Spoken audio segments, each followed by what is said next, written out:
So today I wanted to share about the initial process of signing a buyer brokerage and the related forms associated with it. And to start off, you want to go to your email address. And this is, of course, after you've talked with the buyer's agent about how you'd like to go about the process, including things like, um, actually, with that too, let's go ahead and just go into some of that. So you first are going to click here or here, either one works. We're beginning the signing process. And you've already at this point agreed with the buyer's agent that you're going to be signing documents for buyer brokerage.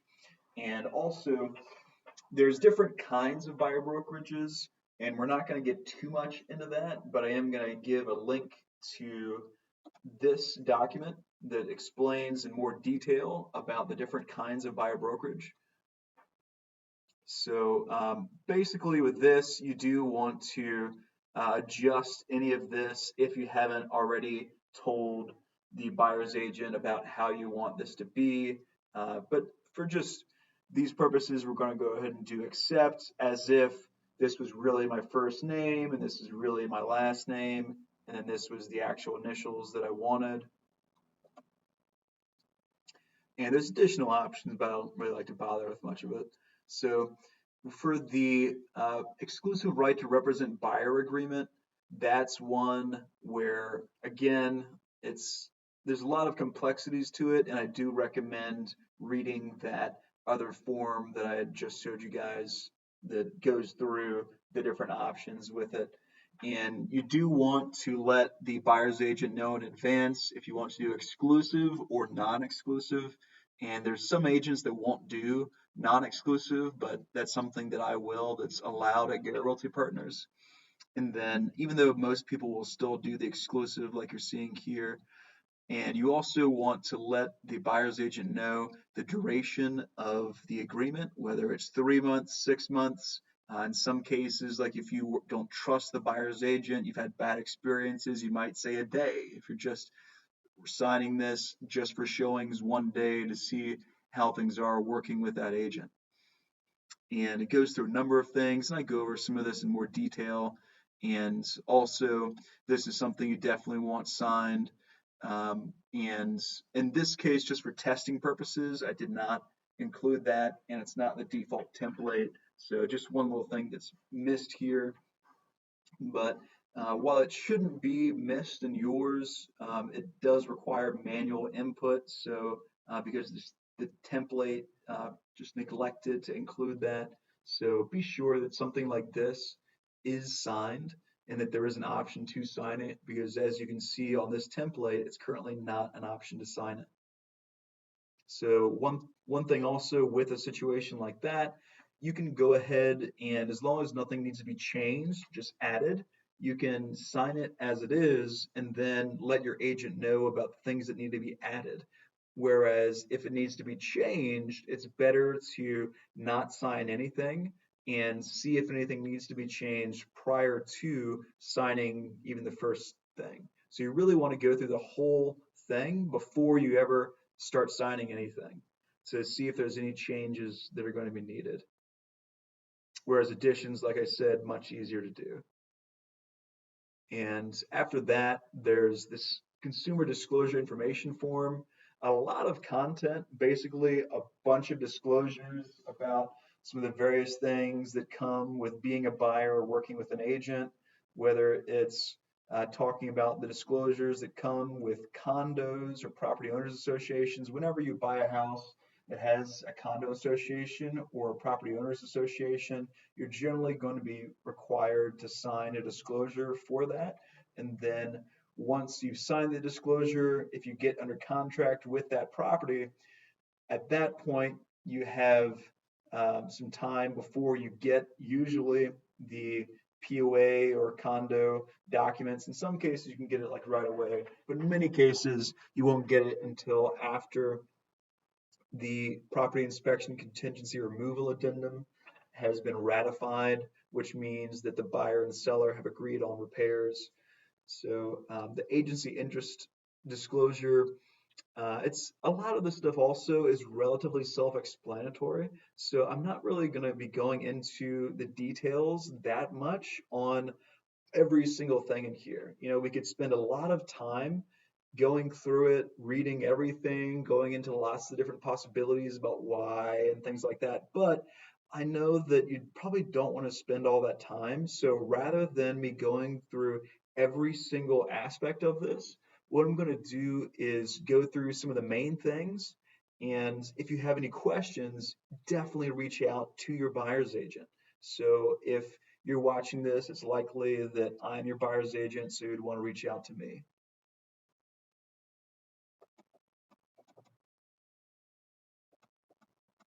So just gonna very, I'm not going through every single point here, just going through some of the big things.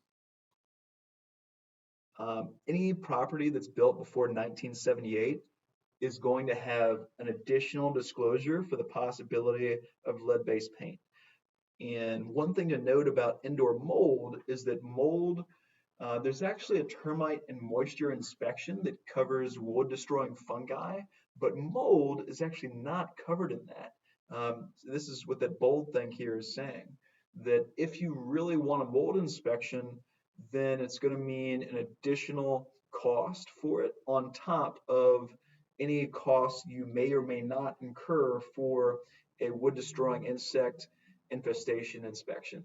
And a wood destroying insect infestation inspection is going to be a requirement for you buying a house if you're using most mortgages. Now, sometimes the seller will be covering that in terms of the cost. Sometimes you'll be covering that. It does depend on the situation. And ephes, if you haven't heard of it before, it looks like stucco. And because of the problems that have occurred because of it, it's relatively costly if it does break down for the repairs to go to be accomplished. If it's just kind of broken down a little bit and then nothing done to immediately remedy it, it can be very costly to repair. And so there is an additional form specifically for this if you're using, if you're buying a property with exterior insulation and finishing system. And another thing too to note with that is that sometimes there are warranties that you can get specific to that.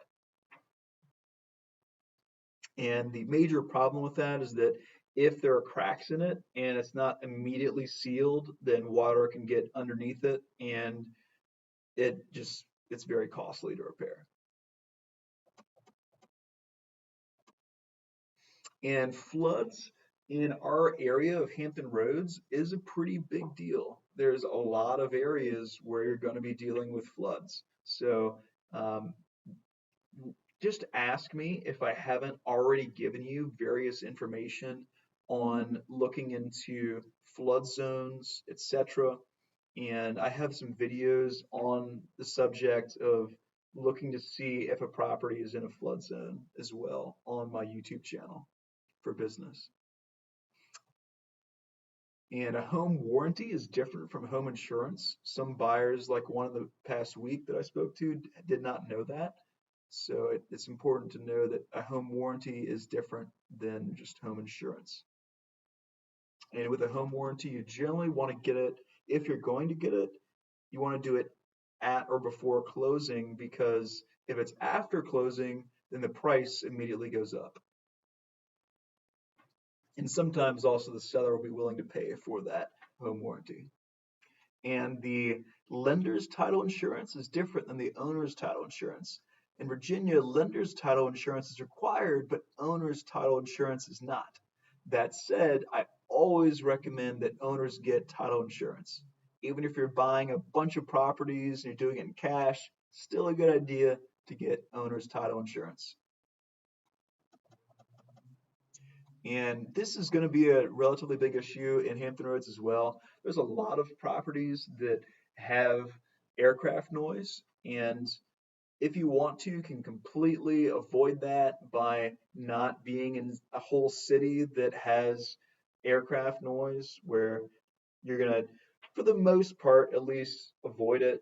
That said, you probably will still hear aircrafts a little bit, just not as much as you would in a city or a noise zone within that city, because different cities have noise zones based on flight patterns, specifically of military aircraft bases. And also, it's not so much the places with just helicopters, more so the places with jets. So for instance, Fort Eustis, there isn't actually a noise zone immediately around Fort Eustis, whereas Langley, you have a noise zone because the fact that Fort Eustis is a bunch of choppers, not so much in terms of jets, whereas Langley is Raptors and things like that.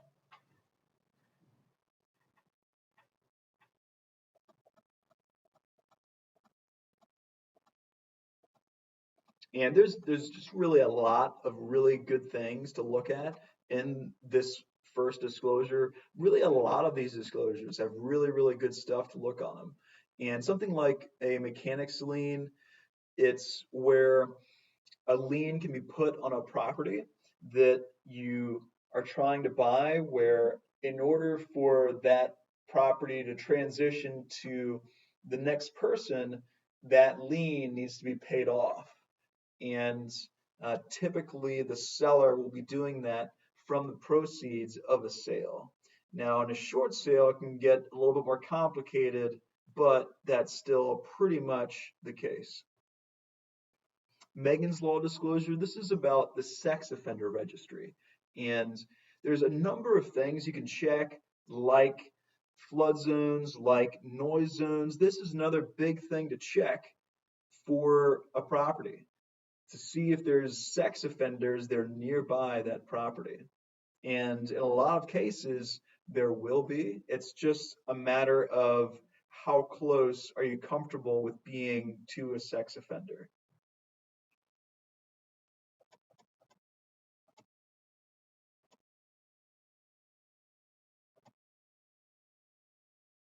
Polybutylene pipes.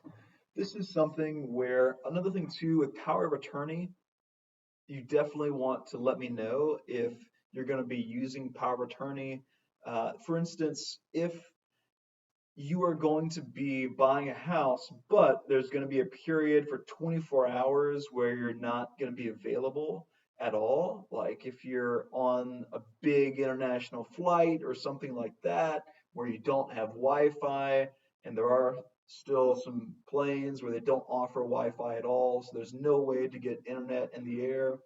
So a situation like that, in the event of some big deadline on an offer, like there might be one that is requiring less than 24 hours from the time of offer, or I've even heard where they ask for an immediate response. So in a situation like that, it would be a good idea to have a power of attorney if, and that's a big if, you trust someone enough to give them the power of saying yes or no to a offer of purchase. Or and it's more so with, and I was just talking about it from the seller's perspective, but and that really is going to be more of a big deal for sellers. But even with buyers, like for instance, I've had a situation where a buyer was deployed and he gave power of attorney to his wife, and that's something you definitely want to give, not just to the person that you're completely trusting with your money and the pre-approval, your credit. There's a lot of trust there that's going to be very important. But you also want to give that power of attorney to your agent. Polybutylene pipes are something where it's these pipes that were made, some in the 80s, some in the 90s. There's different generations, so second generation is better than first generation, but polybutylene pipes are kind of a hazard as far as pipes go. There's different um, time spans that pipes tend to last, and polybutylene pipes were something that happened at one point, but they weren't the best of ideas, and so they're prone to cracks, and cracks can lead to lots of damage. So it's something to watch out for as you're looking at properties. Does it have polybutylene pipes? Property inspection, that's going to be something that you're going to be dealing with in the vast majority of cases in terms of what I would recommend. Now, you can buy a house without a property inspection with a number of mortgages. I just wouldn't typically recommend it.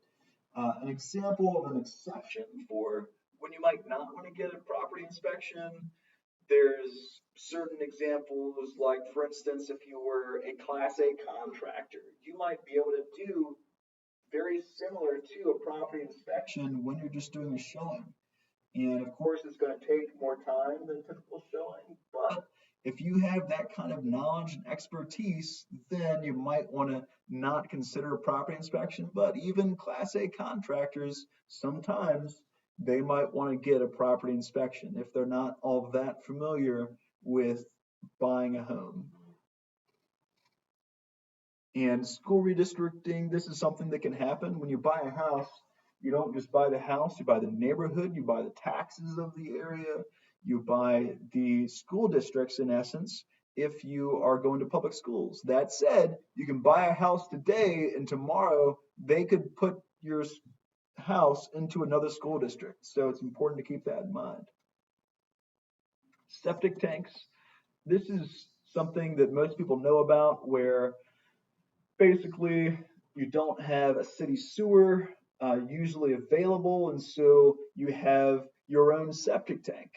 And this is something where there's going to be some additional inspections, and usually with that inspection, you're going to be getting it pumped out, things like that. And there have been some horror stories of septic tanks, but then again, there could be horror stories of the sewers. And generally, people like to deal with sewer more than septic, but there's plenty of people out there that are exceptions to that, where they feel like if they get their own septic system and it's a really good, solid system, that it'll be cheaper than if they were to pay the city for the sewer. And also, same thing with wells. There are people that, even though they have the city water, they would prefer to have their own well dug. My parents-in-law did that. My father also did that with my family.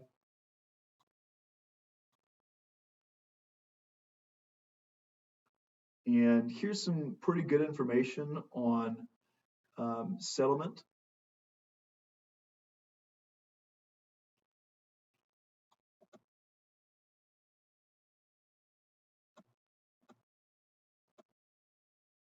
And pretty much homes are going to need smoke detectors.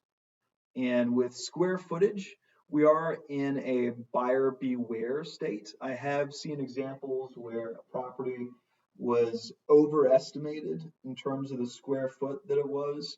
And I've even seen a case where I measured a house and then the listing agent didn't even respond when I said that the house was overestimated by hundreds of square feet, and then they went under contract with someone, and then the appraiser must have saw that it was grossly inflated square footage because it sold for around what I said it would probably sell for, whereas the seller initially didn't think that it was going to sell for around what I would sell it for. But when it went under contract, they were very excited, probably because it was under contract based on that higher square footage, but actually went into closing at the lower sales price that I was saying it would probably sell for. And surveys, it's something where most homes are not going to have a survey. They may have a plat, but not a survey. And a survey is something where if you get it within 60 days of closing, then your owner's title insurance will have aspects of the survey covered. Whereas if you don't get a survey in advance, then they won't be covered. Now, there's various situations where you really want to get a survey and others where I just don't really recommend it as a necessary expense because it is an expense. If we were only talking $100, then I would say everybody should get a survey, but we're not talking that. We're talking probably more than 300, in some cases more than 500 for a survey. And a case where you might want to get one would be if you look at the lot lines on just online and you see that it looks like there might be some encroachment going on, whether it's from your property to another property, or maybe your neighbor has a shed that looks like it might be crossing your line or is very close to the line on your house. And one place to look for that is Zillow. But of course, with Zillow, they're not typically going from surveys, they're going from the city's plats, essentially. And so it can be off, and that's one of the reasons why you need to get a survey if you see something like that going on. An example where you probably wouldn't get a survey is you don't see anything close to encroachment on what appear to be the lot lines on something like Zillow, and also it's in like a planned community or something like that where all the homes are built at the same time without really weird lot lines or anything like that.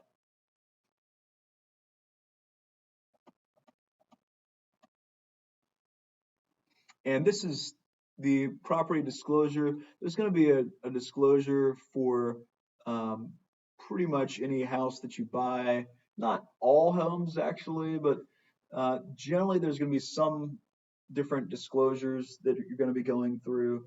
Um, and historical districts is something where in places like Hilton and Newport News, there are going to be aspects of homes there where you're not supposed to change them. Or if you do change them, then they should be looking very similar to how they currently look.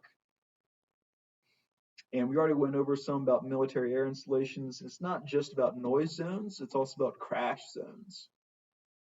And sometimes there will be certain things that won't be able to be permitted in crash zones, whereas somewhere else in the same city, same sort of other zoning, they might be permitted, but automatically excluded based on the crash zone that it's in. Defective drywall, this is also known as Chinese drywall, and it's where a lot of drywall during one time was coming from China, possibly some other locations, but primarily from China. And it had toxic substances in it where it caused health problems, it caused electrical problems, etc. And you definitely don't want to let Chinese drywall just do its thing. Most Chinese drywall has been identified and removed by now, but it is still a problem in rare circumstances.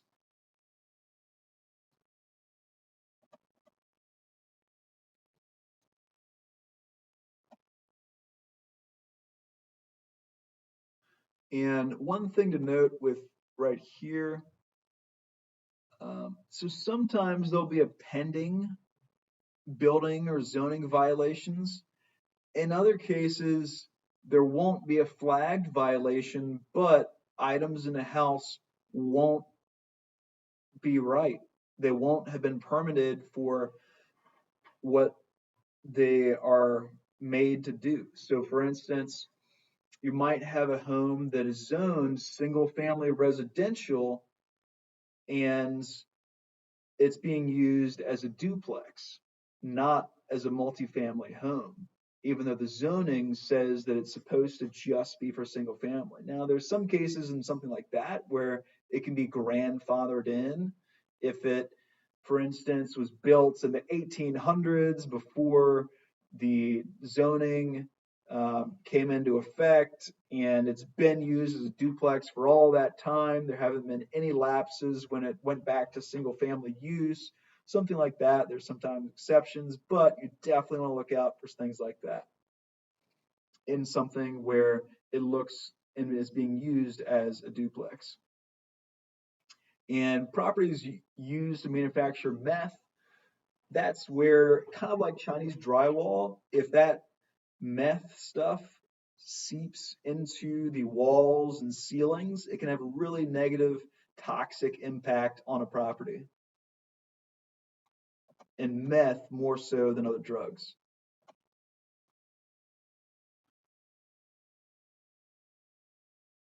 And this is something that's a really nice aspect of if you have waterfront. But it's important to keep in mind that even if you have some riparian rights, that doesn't mean that you won't have to still get a permit for oyster grounds and stuff like that that may be within the confines of your riparian rights, especially if you're using it for commercial purposes. We ourselves, my family had like 7 leases, licenses, permits, and certifications just to harvest and sell oysters from the grounds immediately surrounding our home.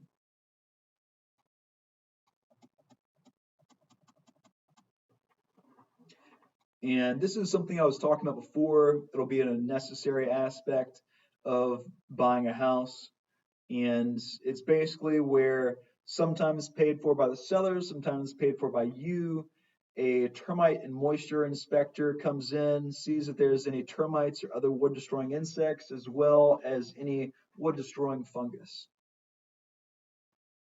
And it's particularly a problem in crawl spaces. And I remember one example where the seller really wanted their own termite and moisture inspector to do the job, whereas I recommended that the buyer I was representing insist that we go under the house and we, not us personally, but our own termite and moisture inspector do that. And the seller's perspective said that, oh, we have a termite moisture warranty. So if there really are problems, then they'll be able to do the work under the warranty. But from our perspective, the seller's person has a financial incentive to say that nothing is wrong because then they don't have to do any work.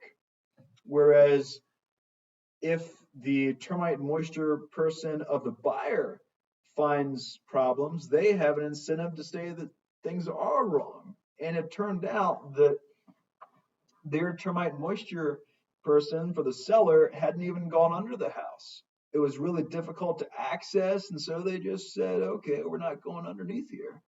But when the buyer's agents, when our person went underneath the house, and it did take some work. They had to do a little digging in order to get into the crawl space. It was a really old home. Once they did that, they found tens of thousands of dollars worth of termite and moisture damage.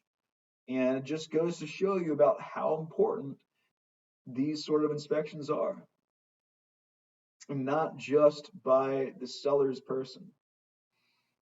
And here's just another form with a bunch of paper, one bunch of different disclosures and things like that, and telling you what your rights and obligations are. And it's going over both purchasers and sellers. And this is also specific to the Virginia Residential Property Disclosure Act. Virginia is a buyer beware state. So in many cases, the seller won't be telling you any of the problems regarding the house. Now, in some cases, honest sellers and honest listing agents will be disclosing certain things. But even for honest people, often there won't be much to disclose. It really depends on the property, really depends on the agent. And because we're in a buyer beware state, you definitely want to do a home inspection, because of the fact we're in a buyer beware state, and often they won't disclose practically anything. Now, one example where they do have a more thorough disclosure is with a HUD property. And on the HUD Home Store, you can go to the addendum section and look up what's called a property condition report for that property. But those tend to be more thorough than the vast majority of disclosures that you'll find with homes that you're purchasing. And here's just another notice to buyers.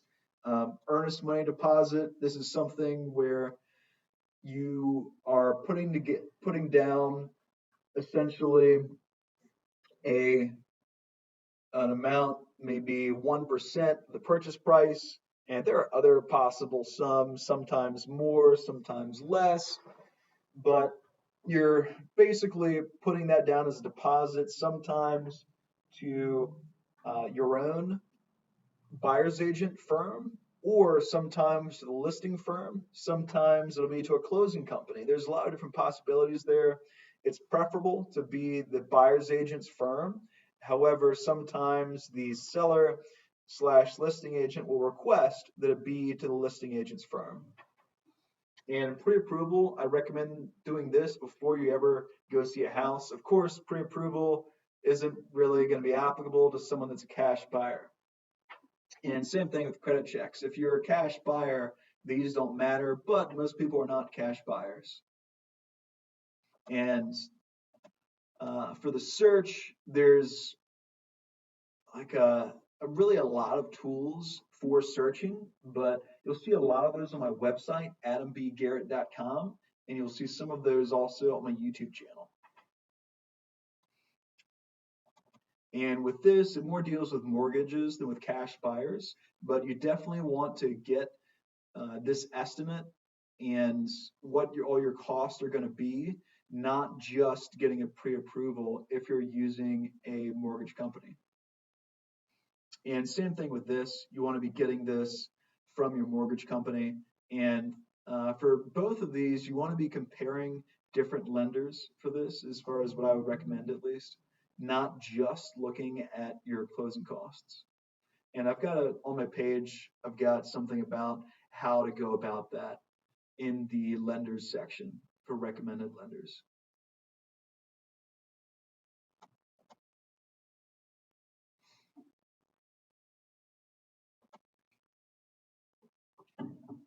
There's really a lot of good information in here. And at the same time, though, I know that your time is valuable and I don't want to just completely bore you. I wouldn't want this to be a video where you don't listen to much at all, but it really is a good idea if you do have the time to go through and read a lot of this great stuff.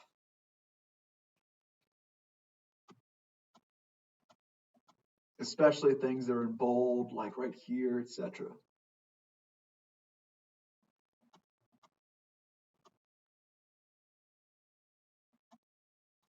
Like for instance, this right here, if you don't do this, then not only do you lose your right to negotiate desired repairs, but if you were to pull out of the contract after the property inspection contingency removal addendum is supposed to be finalized, if you want to try to pull out of it, not only would I not recommend that, but you might lose your earnest money deposit and possibly even further damages beyond that, especially if it was very costly to the seller to have you under contract for that time.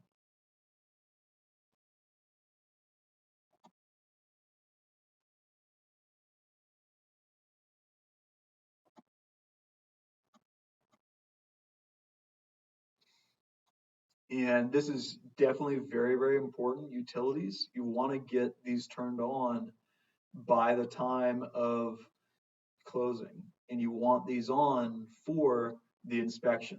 Now, sometimes the seller's going to be taking care of that for the inspection. Sometimes you will need to take care of that, but either case is very important for the inspection and very important for the day of closing. If you don't get it done by the day of closing, you might have a multi-day lapse where there's no utilities, and a multi-day lapse could mean substantial problems. Worst case scenario, say it was January and there was a lapse and you had no heat and then pipes burst in your home. That would be an example of a worst case scenario.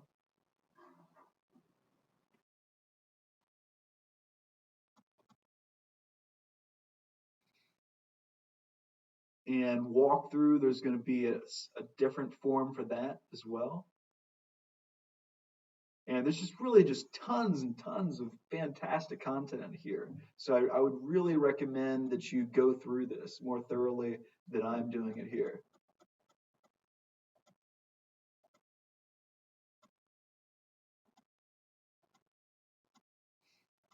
Like there's some places with buy-in fees to keep in mind. And that's where you have an additional fee on top of like an HOA fee or something like that very often in order to just initially buy in to the to the neighborhood. And sometimes those fees can be pretty costly.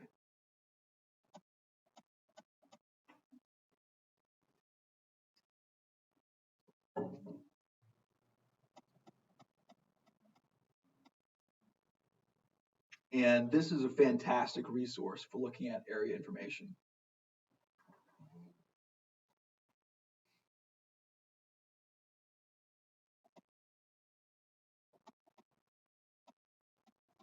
And this, talking about the importance of home inspections, of warranties, surveys, owner's title insurance, all of that. It's with the survey, it's definitely never a bad idea. I usually don't recommend it in some of the scenarios that I was talking about before, but I often will recommend it in other scenarios. Like, for instance, if you're buying land and there's no survey, definitely a good idea to get a survey. Or if there's encroachment, like I was saying before.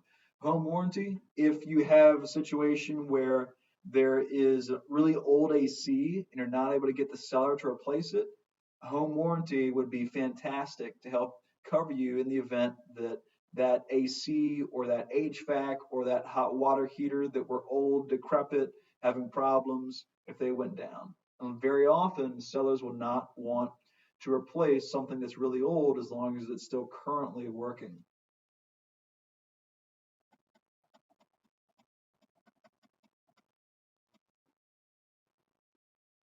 And here's more stuff about inspections. And sometimes there are repairs that are going to be required by the appraiser in order for the property to appraise to be the value that you need it to be in order for you to move forward with a purchase. Where if those repairs are not remediated, whether through the seller or in some cases through a renovation loan, or that the buyer does, or in other cases through an escrow holdback, which some lenders allow and some do not, and also some lenders allow certain renovation loans and not others. So it's very important to keep those sort of things in mind, that especially with, like, for instance, a VA property, there's many VA buyers that I work with. And there's VA renovation loans, but a VA buyer that is not looking at a renovation loan and is getting a what would be considered a fixer-upper, where there's substantial repairs that are needed. For one, the seller might just say no to your offer, knowing the amount of appraisal required repairs that might be necessary in order for it to close. Number two, even if it does get under contract, the seller may say that they don't they don't want to allow any sort of requested repairs if it's an as is sale. And then even if you go beyond the property inspection contingency removal addendum period, even after that, the seller may or may not say that they're willing to do the repairs for the house that are required by the VA appraiser.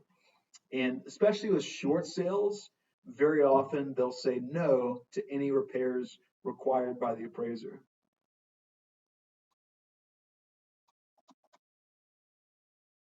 And here's some affiliated businesses that we work with. So there's a number of different organizations and businesses where if you work with them, then not necessarily your buyer's agent, but likely the company itself gets a kickback.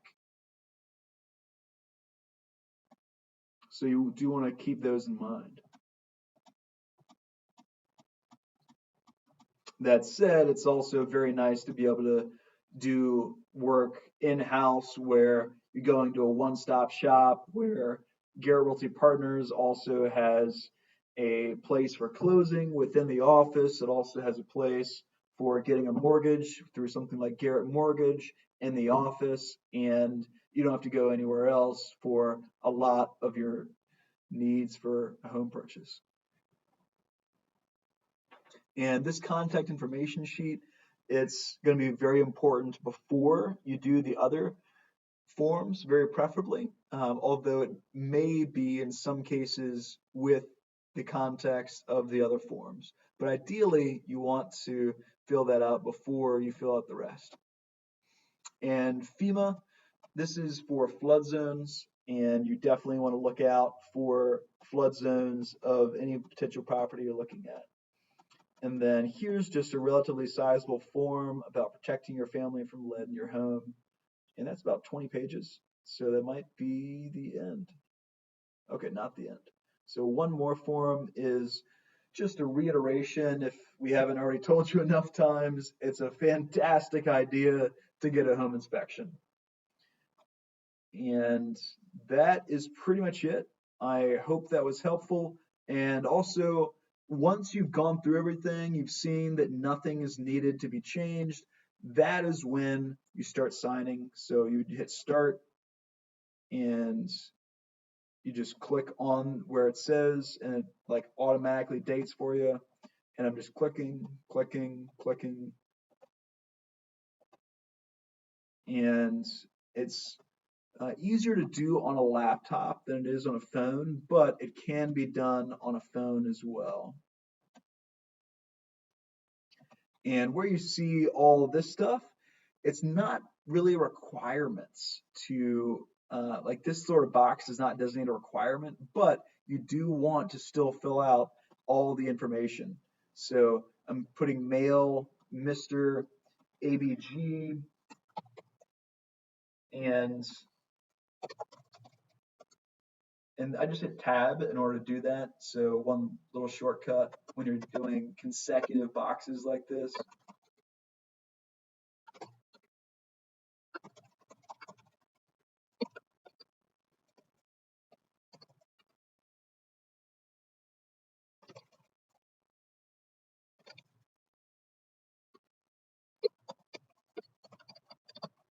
So, and for this part, you may or may not already have one in mind.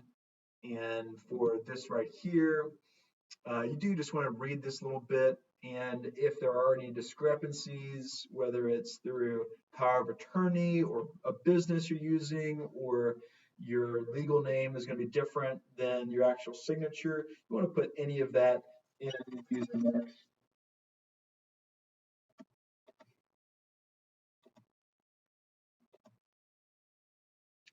And then you just, because it's saying these, at that point, you just hit complete instead of going through it again. So complete signing. And I'm going to say no to a password. And that's pretty much it. I hope that was helpful.